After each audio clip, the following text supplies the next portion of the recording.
आप सभी का स्वागत है। आप सभी की क्लास सोनाली क्लासेस में। आज की क्लास में हम पढ़ेंगे प्रमुख चिकित्सा उपकरण।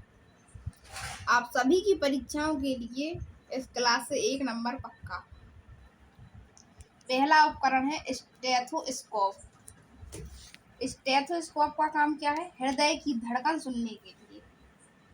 जो हृदय की धड़कन सुनते हैं वो किससे सुनते हैं? स्टेथोस्कोप से।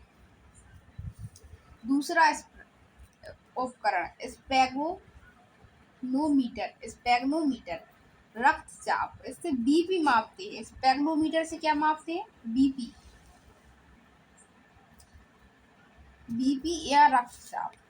एक्सरे मशीन से क्या होता है? हड्डियों की जांच होती है। जब कोई हड्डी टूट जाती है तो उससे एक्सरे मशीन से हड्डियों की जांच होती है। ईसीजी मशीन से क्या होता है? हृदय की विद्युत गतिविधि, मतलब जो हृदय में विद्युत गतिविधि होती है, ईसीजी मशीन से हृदय की विद्युत गतिविधि मापी जाती है। थर्मामीटर से क्या मापा जाता? शरीर का तापमान। जब आपको बुखार चढ़ जाता तो आपका शरीर का तापमान बढ़ जाता। थर्मामीटर से क्या मापा जाता? शरीर का तापमान। एंडोस्कोप से शरीर के अंदर देखने हेतु होता है एंडोस्कोप। ऑटोक्लेव, इससे क्या होता है? उपकरणों की नसबंदी होती है। स्टेथोस्कोप से हृदय और फेफड़ों की ध्वनि सुनने के लिए, हृदय की भी और फेफड़ों की भी। ग्लूकोमीटर ये किस लिए? रक्त में शर्करा मापने के लिए। जिसको मधुमेह हो जाता, शुगर बोलते हुए, ये उसी के लिए है, रक्त में शर्करा मापने के लिए ग्लूकोमीटर। हेमोमीटर किस लिए है? खून में हीमोग्लोबिन मापने के लिए क्या है? हेमोमीटर किस लिए? खून में हीमोग्लोबिन की मात्रा को मापने के लिए। लेप्टोस्कोप ये किस लिए है? पेट की शल्य चिकित्सा देखने के लिए, मतलब पेट की अगर कोई बीमारी हो जाती तो उसके लिए लेप्टोस्कोप। स्पेक्ट्रोमीटर ये है प्रकाश का विश्लेषण करने हेतु, ये प्रकाश को देखने के लिए स्पेक्ट्रोमीटर। ऑक्सीमीटर, इससे पल्स ऑक्सीमीटर बोलते हैं, रक्त में ऑक्सीजन मात्रा मापने के लिए, मतलब रक्त में ऑक्सीजन की मात्रा कितनी है, ये किस उपकरण से मापा जाता? ऑक्सीमीटर से। गैल्वेनोमीटर से क्या नापते हैं? विद्युत धारा। गैल्वेनोमीटर से विद्युत धारा। ईईजी मशीन, एक थी ईसीजी, ये है ईईजी मशीन से क्या होता है? मस्तिष्क में विद्युत गतिविधि पढ़ने के लिए, मस्तिष्क में विद्युत गतिविधि पढ़ने के लिए ईईजी मशीन।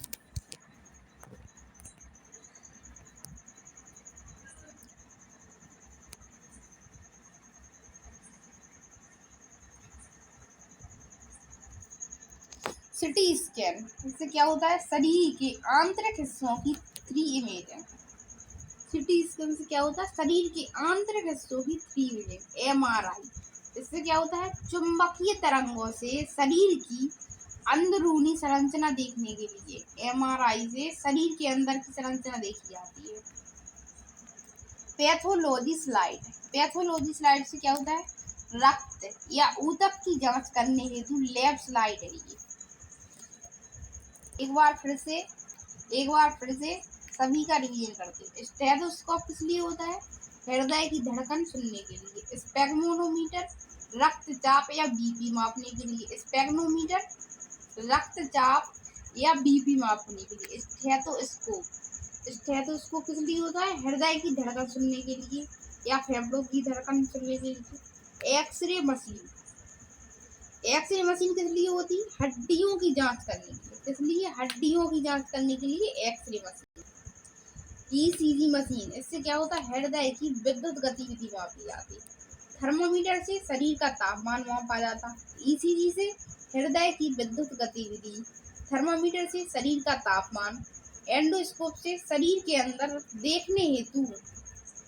एंडोस्कोप किस लिए होता है? शरीर के अंदर देखने हेतु। ऑटोक्लेव ये उपकरणों की नसबंदी के लिए। स्टेथोस्कोप हृदय और फेफड़ों की ध्वनि सुनने के लिए। ग्लूकोमीटर रक्त में शर्करा मापने के लिए, ग्लूकोमीटर किस लिए, रक्त में शर्करा मापने के लिए।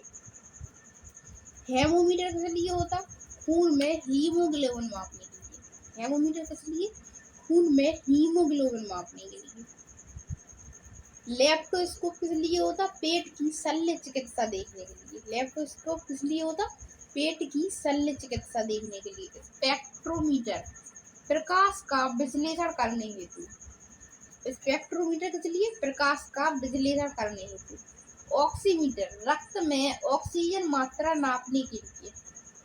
ऑक्सीमीटर किस लिए, रक्त में ऑक्सीजन की मात्रा नापने के लिए। गैल्वेनोमीटर विद्युत धारा मापने के लिए। गैल्वेनोमीटर किस लिए होता, विद्युत धारा मापने के लिए। ईईजी मशीन ये किस लिए होता, मस्तिष्क में विद्युत गतिविधि पढ़ने के लिए। ईईजी किस लिए, मस्तिष्क में विद्युत गतिविधि पढ़ने के लिए। सिटी स्कैन ये किस लिए होता, शरीर के आंतरिक हिस्सों की 3 इमेजिंग होती है, किससे, सिटी स्कैन से। एमआरआई से चुंबकीय तरंगों से शरीर की अंदरूनी संरचना देखने के लिए।